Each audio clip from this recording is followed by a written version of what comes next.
Vincent Kompany's Bayern Munich team is a crazy joke. 12 games, 12 wins this season, a 100% win record in all competitions, demolishing teams in both the Bundesliga and the Champions League, turning a striker into a quarterback and still producing the form of his career, and doing all of this without two key superstars who, once they return, will make this machine even stronger. Vincent Kompany has been cooking for a long time, and now the world is about to take note. He's different.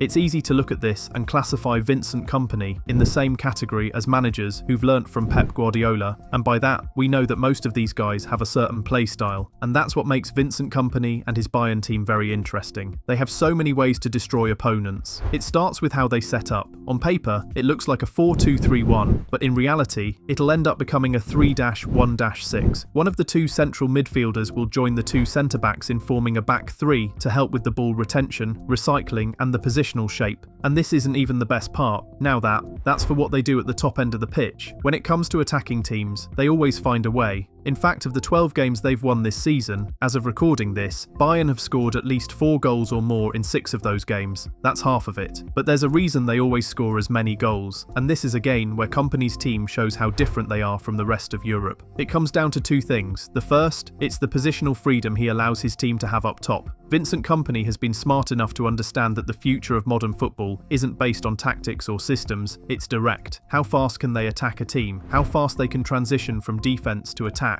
And the Bayern shape reflects it. The two biggest examples are Harry Kane and Serge Gnabry. When they line up on paper on the 4-2-3-1, Kane starts as the centre forward while Serge Gnabry occupies the number 10 or cam role just behind him, but in reality, neither actually plays there. Kompany's system looks tailor-made for a striker like Harry Kane. Just like the manager, Kane is a unique centre-forward who understands what his strengths are. He's not going to make channel runs, he doesn't have the pace to outrun centre-backs, he's not going to score acrobatics, but he's not just a clever striker, he's a clever footballer. Think of him as a 9.5. In Kompany's system, Kane has the licence to be anywhere and everywhere impacting the team. Centre-forward, left wing, right wing, centre midfield, left back. Heck, against Dortmund in Die Klassiker, you'd have been forgiven for thinking he was a centre-back with an odd jersey number.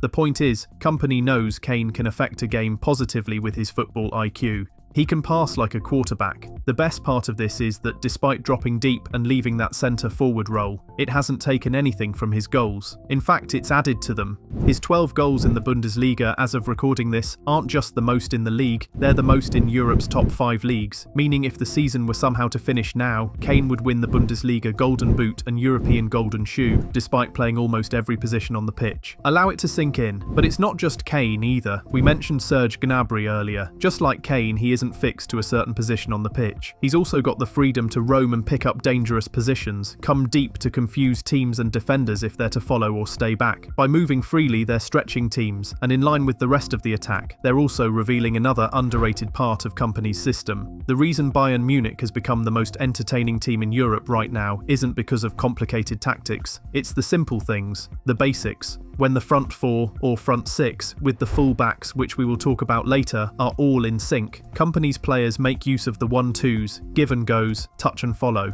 It's by far the easiest way to break down teams, and they're able to do this by going back to the point we mentioned earlier. With his system, Kompany's tactics allow them to have that flexibility to constantly rotate and stay close to each other. The attack is insane, but a big part of that is from what comes out wide. The fullbacks, Konrad Laimer and Joseph Stanisic for this video. It's become a very common theme in modern football now to hear the term inverted fullbacks. Kompany retwisted that term and gave it an entirely different meaning, and I'll tell you what that is in a couple of seconds, but first, hit that subscribe button to Kicks with Seb down below, and don't forget to like this video as well. Using Konrad Laimer's heat map as an example, you'll see him having action on either side of the pitch, and that's because he's played both left back and right back for Bayern this season. But the point here is that Laimer isn't restricted to just parading up and down the flank. They've got the freedom to invert into central areas high up the pitch, and when we say high up, it's really high up. It's happened on multiple multiple occasions this season, either Lima or Stanisic is bumping into the spaces Harry Kane or Serge Gnabry vacate when they drop deep. Like this, you can see the team as a very coordinated unit. That Kompany gives them the freedom doesn't mean it's a disjointed system. It's a calculated process with each player understanding what the role is, and it's that same calculated process out wide that's getting the best out of his wingers too, Luis Diaz and Michael Olise. It's pretty straightforward to understand what the process in Kompany's system is with these two.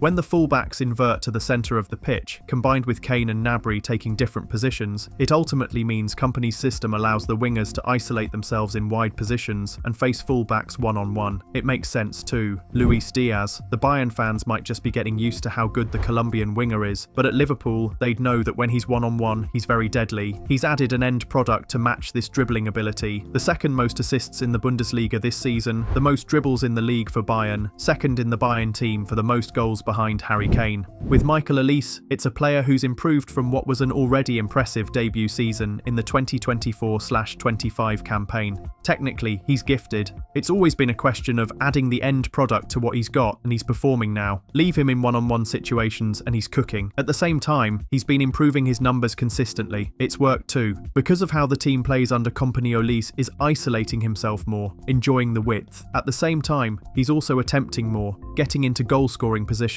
His 31 shots as of recording this are the most in the Bayern team in the league, second most dribbles just behind Luis Diaz for Bayern in the league. Kompany's game plan now means he has two wingers who can be very direct, and who at the same time can isolate and beat fullbacks. They can hurt you either way. It's scary, and it's still not done. Now you'd think, because of the emphasis Kompany puts on freeing the space for his wingers, Bayern would just cluster the middle, but the game plan also means he wants his team to play through that space, to cut open defences with direct passes. He's got the personnel to do it. Joshua Kimmich. Monster. This is where stats don't exactly tell the full story. You can see this and interpret it in two ways. One being that Kimmich had completed the second most passes per 90 in the Bundesliga this season, ranking him in the top 5 in this metric, and the other being that the guys above him are better passers. But here's the thing. Kimmich operates mainly as a defensive midfielder for Bayern, the anchor, a safe house. The point is, the players above him typically play as central midfielders, as number 8s. Kimmich, despite having more defensive responsibility than the top 4 on the list, is still ranking high for passes completed. It's the Vincent Kompany plan. Slice open teams and defences in multiple ways. That's what makes them exciting. The fact that they're not predictable. They can build out from the back. They can attack from out wide on the counter. Teams sit deep. They've got players like Kimmich who can penetrate defences with splitting passes. The front line is hard to mark because often they leave teams struggling to understand who they're marking. Add all of this into one package and you're looking at what is right now the scariest team in Europe. Got to say it again, it still gets even crazier. This Bayern team still isn't complete. For everything we've mentioned with Serge Gnabry early on and how good he has been this season, Gnabry is playing in the position that Jamal Musiala would usually occupy, and Musiala has been out ever since that freak injury he suffered at the Club World Cup. It's the same in the left-back spot. We're seeing Joseph Stanisic now, but in an ideal situation where Vincent Kompany had all his options available to him, Alphonso Davies would most likely be the preferred pick in the position. The point is, as good as Bayern are, you can only imagine how much stronger they'd be once they have players like Musiala and Alphonso Davies back. It's going to continue too. At least to 2029, Vincent Kompany signed a new deal at the club, keeping him for a further 2 years after his initial deal was to expire in 2027. What you can see with Kompany is a man building a team on a mission. He arrived at Bayern off the back of a 2023/24 campaign that saw Bayern end their 11-year Bundesliga league winning consecutive streak after losing out to Leverkusen in the league. Kompany has rebuilt this Bayern team. He's given them a fresh identity. Everyone expected them to bounce back the following season, and they did, but not many expected them to be as exciting as they are under Kompany now. The plan is definitely to continue this rebuild both in the league and in Europe too. They got knocked out of the Champions League in the quarter-finals by the runners-up Inter Milan. Kompany has built a winning machine at Bayern, a unit. The best part is that he's been quietly going about the business of creating this Bayern squad into a super team. By the time European football truly understands just how dangerous Kompany's squad and tactics are, it might be too late for anyone to stop it.